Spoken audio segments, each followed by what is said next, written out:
Está de volta, o assunto agora é política. As coligações partidárias para as eleições proporcionais para deputados federais, estaduais, vereadores podem voltar. Mas essas medidas ainda precisam ser aprovadas em votação de segundo turno no plenário da Câmara, prevista para hoje.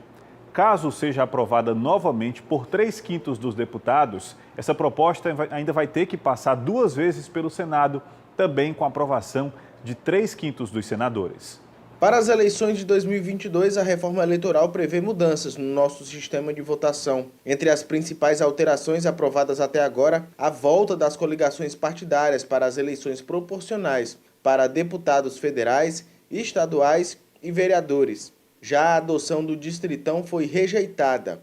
Com esse sistema, quem recebe mais votos é eleito, ou seja, o voto pela maioria. Mas a proposta não foi aprovada.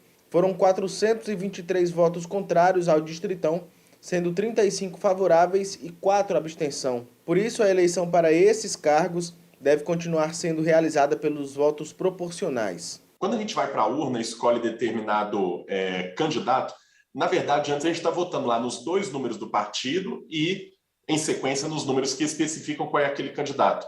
Então, é formado um bolo de votos para aquele determinado partido, e, em seguida, dentro desse partido, vamos ver quais foram os mais bem votados para efetivamente se dar a vaga, a cadeira para aquele determinado candidato.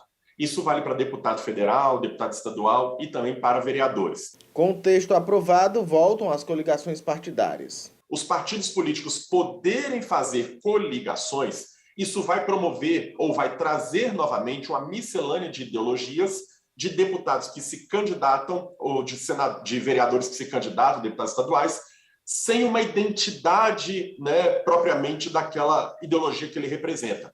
Então pode ser, já que a gente vai continuar adotando o sistema proporcional, que eu vote no candidato A, que pertence a uma determinada ideologia, e no final das contas, ele arraste ou ele puxe os votos para que um determinado candidato B, que é totalmente avesso àquelas ideias que eu tenho, possa ser eleito. Outra ideia trazida pelo texto é a do voto em dobro para as mulheres e pessoas negras. Essa contagem a mais aumenta o recurso distribuído pelo fundo eleitoral. Esse voto em dobro, ele teria um significado para estimular como uma forma de ação afirmativa. Quanto mais mulheres e negros se tivesse, mais isso geraria recursos e, portanto, por conseguinte, os partidos ficariam mais ligados nessa ideia de estimular esse tipo de candidatura. Havia a possibilidade de pôr fim ao segundo turno para eleições de candidatos à presidência, mas o trecho foi retirado. Assim, a votação para esse cargo, por enquanto, se mantém como já conhecemos. Outro ponto importante é o acesso aos recursos do fundo partidário